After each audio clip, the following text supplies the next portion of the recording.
Bienvenue dans Le Financier, votre rendez-vous économique quotidien. Voici les titres.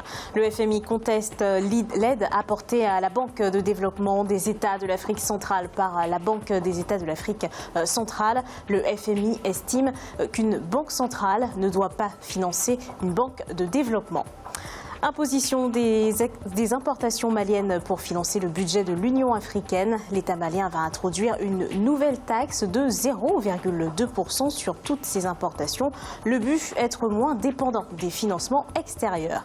Et en fin d'édition, nous ferons le point sur les marchés boursiers du continent.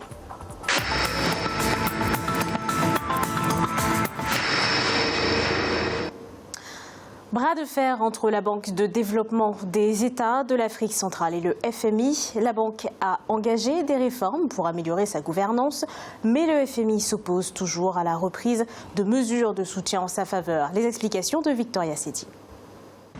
En Afrique centrale, l'aide apportée à la BDAC, Banque de développement des États de l'Afrique centrale, par la BEAC, Banque des États de l'Afrique centrale, est contestée par le Fonds monétaire international. C'est ce qu'a révélé le journal Jeune Afrique. La BEAC avait prévu à terme débloquer 1000 milliards de francs CFA pour la BDAC, mais le FMI refuse un autre appui au-delà des 220 milliards de francs CFA déjà apportés. On ne peut pas faire un procès à la BDAC de recevoir parmi ses actionnaires un actionnaire crédible et sérieux comme la Banque des États de l'Afrique centrale. La BDAC a intérêt à augmenter en dehors de son capital ses fonds propres pour pouvoir faire face à ses charges. Rappelons que la BEAC, sous programme avec le FMI, détient 33,43% des parts de la BDAC dont le plan de développement 2017-2022 nécessite 984 milliards de francs CFA contre seulement 455 milliards déjà mobilisés. Selon le FMI, le rôle d'une banque centrale n'est pas de financer une banque de développement, un argument qui fait polémique, d'autant plus qu'en 2015, la BCAO en Afrique de l'Ouest avait fortement appuyé la Banque ouest-africaine de développement.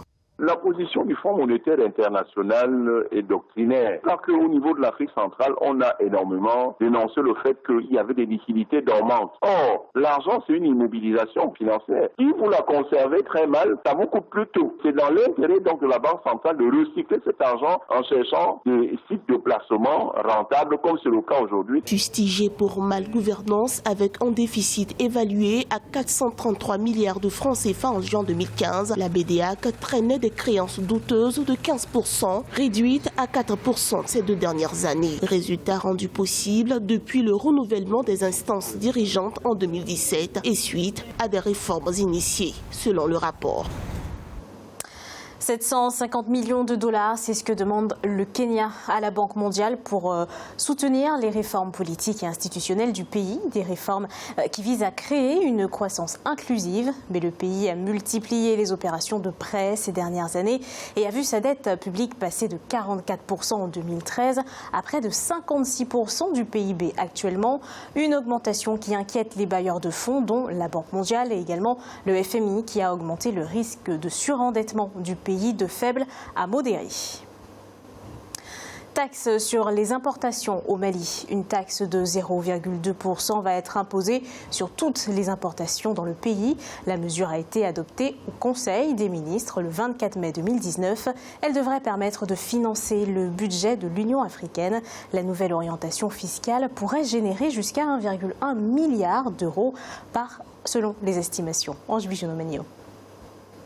Pour financer le budget de l'Union africaine, l'État malien va introduire une nouvelle taxe de 0,2% sur toutes ses importations. Le projet de loi instituant le prélèvement de l'Union africaine en territoire malien a été adopté en Conseil des ministres. Ce mode de financement devrait permettre à l'organisation panafricaine d'être moins dépendante des financements extérieurs. Nous sommes tous dans le chantier de la construction de l'unité africaine. Les 2 décennies ont été marquées par des contributions ponctuelles, notamment de la Chine. Il y a également des financements de l'Inde et quelques contributeurs. Mais est-ce qu'une véritable commission, à l'image de l'Afrique, doit-elle continuer à vivre la part des dons ponctuels? Dans cette taxe se justifie, il faut permettre à l'Union africaine d'avoir des ressources pérennes. des ressources structurelles permettant à l'Union africaine de pouvoir maintenant maintenir ses opérations de maintien de la paix sur le continent. Le Mali rejoint ainsi une vingtaine d'autres nations ayant déjà adopté la mesure, tandis que les pays d'Afrique australe, avec à leur tête l'Afrique du Sud, continuent de résister, rejetant d'emblée la mise en vigueur de cette taxe sur leur territoire. Lorsque vous regardez la structure des économies africaines, elle est tout à fait différente. Vous avez certains pays qui étaient réticents comme le Nigeria, même l'Afrique du Sud, parce que ces pays, en réalité, doivent attirer des investisseurs dans leurs économies. Donc une telle taxe pourra créer un choc inflationniste par rapport aux investissements de ces grandes entreprises internationales qui interviennent dans les différents pays. Donc les raisons des uns et des autres sont tout à fait justifiées, mais le chantier d'intégration reste en marche. Selon les estimations, cette nouvelle orientation fiscale, si elle venait à être implémentée dans les 55 pays africains, pourrait générer jusqu'à 1,1 milliard d'euros par an. Blocage de 106 millions de dollars pour les réfugiés en Ouganda. Cette somme a été bloquée par le gouvernement allemand. Ce financement devait être accordé dans le cadre d'un plan d'aide aux réfugiés présents dans le pays. Des réfugiés en provenance de zones de conflits frontalières. Sa suspension est due à une affaire de fraude impliquant de nombreux fonctionnaires ougandais. Avec le Royaume-Uni, l'Allemagne devient ainsi le deuxième pays à suspendre son financement en faveur du pays en raison du scandale de détournement de fonds. Le Zimbabwe s'insurge contre les exportateurs. Les autorités du pays accusent les exportateurs de conserver 900 millions de dollars de leurs recettes dans des banques offshore. Le gouvernement demande le rapatriement de cette somme pour atténuer les pénuries de dollars dont souffre le pays. Il demande aux exportateurs de contribuer à stabiliser le taux de change. Pour rappel, le Zimbabwe traverse une grave crise économique depuis le début des années 2000. Écoutez la déclaration du secrétaire permanent du ministère des Finances, Georges Gouva-Matanga. Sur les 4,3 milliards de dollars des recettes d'exportation enregistrées l'année dernière, 500 millions de dollars ont été conservés dans des banques offshore. Un montant supplémentaire de 400 millions de dollars provenant des recettes d'exportation engrangées entre janvier et mai 2019 n'a pas été aussi rapatrié. Une somme de 1,7 milliard de dollars devrait être disponible dans cette économie pour payer les produits pharmaceutiques, le carburant et tous les autres biens et services dont nous avons besoin. Il est à présent l'heure de faire le point sur les marchés boursiers du continent. En Afrique australe et océan Indien, la bourse de Maurice était en hausse de 0,09%. L'indice All-Share de Johannesburg baissait de 0,10%.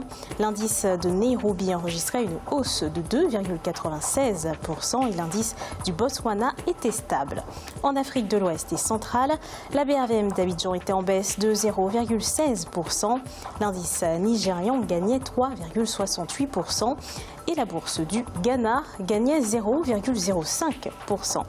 Et en Afrique du Nord, la bourse de Casablanca était en augmentation de 0,75%. L'indice égyptien était en baisse de 0,38% et l'indice tunisien était en hausse de 0,12%.